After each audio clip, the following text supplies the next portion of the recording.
দর্শক, এটা হবে চুড়ি সালোয়ার, 39 ইঞ্চি লম্বা, 9.5 ইঞ্চি হচ্ছে পায়ের মুহুরিটা, 15 ইঞ্চি হচ্ছে রানের মাপ, 14.5 হচ্ছে হাই।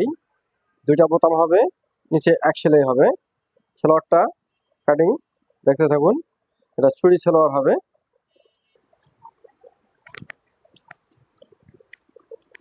খুব সহজে কাটিংটা করতে পারবেন, শুধু একটু মনোযোগ সহকারে দেখুন। যারা কাজ শিখছেন তাদের জন্য এটা খুব সহজ হবে। যারা একদম নতুন তাদের জন্য সেই চুড়ি সালোয়ার বানানোটা খুবই সহজ হবে। আচ্ছা, আমরা এখন দেখে নেই কাপড়টা কতটুকু আছে। দেখেন, আমরা দেখতে পারলাম এখানে কাপড় আছে 36, মানে 36 মানে হচ্ছে এটা 1 গজ 1 গজ 2 গজ, এখানে যে ডাবল পার্ট আছে, ঠিক আছে। এটা আমরা এই ডাবল পার্ট এভাবেই আমরা এই যেভাবে ভাঁজটা আছে এভাবে আমরা কাটিংটা করব। দেখেন, আমরা কিন্তু কাপড়টা যেভাবে ডাবল ভাঁজটা আছে এভাবেই নিয়ে নিলাম। শুধু এভাবে আপনারা এই যে এভাবে আপনারা এই যে এভাবে নিয়ে নেব। এই যে এখানে সমান করে নিলাম। কাপড়টা বহর বেশি আছে, এই কারণে কিন্তু আমাদের কাপড়টা কিন্তু শর্ট পড়বে না। দেখতে পাচ্ছেন এখানে কিন্তু বহরটা যথেষ্ট আছে। এটা কিন্তু আমাদের চুড়ি সালোয়ারে কিন্তু আপনার লুজটা কম লাগে, এটা বহর কিন্তু বেশি। দেখতে পাচ্ছেন এখানে বহর আছে 20 ইঞ্চি, মানে 20 20 40 ইঞ্চি, মানে এটা 2.5 হাত বহর কাপড়। কিন্তু 2.5 হাত পুরোপুরি নাই, কিন্তু এটা এটা যথেষ্ট আর কি। এটা আমাদের এটা কাপড়ে আমাদের হয়ে যাবে। আচ্ছা দেখেন, আমরা এখানে সমানের জায়গাটা মাপ দিয়ে নেই। সমান করার জন্য এখানে আরেকটা মাপ, এটা হচ্ছে ঘুরের মাপ। আচ্ছা, আমরা এখানে উপরে আমাদের যে নাপাটা দেবো, অথবা যে মানে কোমরের যে অংশটা, এটা আমরা 7 ইঞ্চি বাদ দিয়ে দেবো। এখানে লম্বা দেবো আমরা 39, 39 আমরা লম্বা দিয়ে দিলাম। যারা ঘরে বসে কাজগুলো শিখতে চান তাদের জন্য এটা খুবই সহজ হবে। এই যে 7 ইঞ্চি বাদ দিয়ে দিলাম আমরা, তারপর 39 ইঞ্চি লম্বা, এখানে 39-এ আমি এই যে বরাবর দাগ দিয়ে দিলাম। এটা হচ্ছে আমাদের সেলাইয়ের জন্য যে ভাঙাটা লাগবে এ পর্যন্ত। আচ্ছা, তারপর এখানে আমাদের 7 ইঞ্চি এই যে বাদ দিলাম, এটা 7 ইঞ্চি পরে হচ্ছে আমাদের হাইয়ের মাপটা। এই যে হাই কিন্তু 14.5-তে আমি মাপ দিয়ে দিলাম। এই যে এখানে বরাবর আপনারা দাগ দেবেন, তাহলে আমাদের নিচের মাপ হাইয়ের মাপ। তা হাইয়ের আমরা রানের লুজটা আমরা 15 ইঞ্চি, এই যে 15 ইঞ্চি দিয়ে দেবো। এই যে এখানে 15 ইঞ্চি এই দিয়ে দিলাম। এখান থেকে আমাদের 1.5 ইঞ্চি আমরা শেপ দিয়ে দেবো। 1.5 ইঞ্চি 1.5 ইঞ্চি এর আপনারা দিতে পারেন। আর নিচে হচ্ছে আপনাদের 9.5 ইঞ্চি, এটা উপরের মাপটা দিলাম 9.5। এখানে আমাদের 5.5। দেখেন এখান থেকে আমাদের এই যে এখানে কিন্তু আমাদের ফাড়ার অংশটা কিন্তু আমাদের দিতে হবে। এটা আপনার 4.5 5 এরকম দিতে পারেন।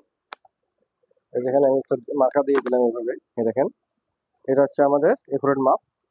এখান থেকে আমরা শেপটা সুন্দর করে নিয়ে নেবো। এখন এটা একদম চুরি না, নিচে কিন্তু আমাদের কোনো মানে কুচি, যে জড়ানো কুচি যেটা থাকে এখানে, যে থাক থাক কুচি হয়ে পড়ে থাকে, কিন্তু এটা এখানে হবে না। কেননা এই এত কুচি নেবে না, একদম মানে দেখা যায় হালকা একটু এই জায়গাটাতে লুজ থাকবে। এটা হচ্ছে আমাদের দেখতে পেলেন, এটা হচ্ছে আমাদের আমাদের যে ফাড়ার অংশ থেকে এইটা হবে ফাড়া। তারপর এখান থেকে আমাদের এখন কিন্তু এই বাড়তি কাপড় রাখতে হবে। কাপড়টা এখান থেকে বাড়তি রেখে দেবো। আপনাদেরকে এভাবে এই মার্কাটা রেখে দিলাম, দেখতে পারলেন। এখন এটা হচ্ছে আমাদের একুরেট মাপ। এই যে এটা একুরেট মাপ, এটা আমাদের হচ্ছে এই যে কাটিং এর মাপ। তো দর্শক অবশ্যই দেখতে পারলেন, কিন্তু আমরা এখান থেকে একবারে কিন্তু আমরা বেলটা নিয়ে নিতে পারি। এখান থেকে বেলটা আমরা এখান থেকে 1.5 ইঞ্চির মতো এখানে আমরা বাদ দিয়ে দেবো। এটা হচ্ছে আমাদের আওয়ার হবে, দেখেন। তারপর এখান থেকে আমাদের 7 ইঞ্চি আমরা এখান থেকে দেবো। এই যে 7 ইঞ্চি বরাবর, এই যে। আচ্ছা, এখান থেকে আমাদের কোমরের যে বেলটা হবে এটা 20 ইঞ্চি। 20 ইঞ্চি মানে 10 2 20 20 মানে 4 10 40 ইঞ্চি হবে। এই যে এটা হচ্ছে আমাদের কাটিং এর মাপ, এটা হচ্ছে সেলাই মার্কা। এখান থেকে আমাদের সেলাই মার্কা এটা আসবে। এই যে দর্শক, আপনারা অবশ্যই বুঝতে পারলেন আমাদের কিন্তু মার্কা করা শেষ হয়ে গেছে। আমরা এখন কাটিংটা করে ফেলবো। দেখেন একদম খুবই সহজ। আপনারা একটু শুধু মনোযোগ দিয়ে দেখলে আপনারা কাজগুলো শিখতে পারেন। এগুলো শেখার জন্য এখন ইউটিউব, ফেসবুক এই মাধ্যমগুলোতে আপনারা কাজগুলো শিখতে পারেন। এই যে এখান থেকে বরাবর আমরা একদম ডাইরেক্ট কেটে নেব। এই দেখেন একদম খুব সহজে আমাদের কিন্তু এই যে আমরা কিন্তু এটা কেটে ফেললাম।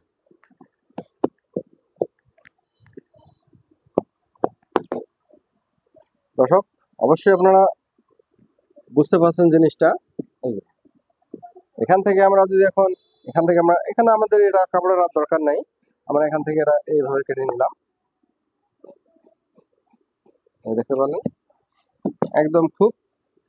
একদম সহজে আমাদের কাজটা হয়ে গেল। তো দর্শক, ভিডিওটা ভালো লাগলে অবশ্যই লাইক, কমেন্ট, শেয়ার করবেন, আর বন্ধুদের মাঝে অবশ্যই শেয়ার করে দেবেন। ধন্যবাদ। এরকম ভিডিও আবার পেতে চাইলে পাশে থাকবেন।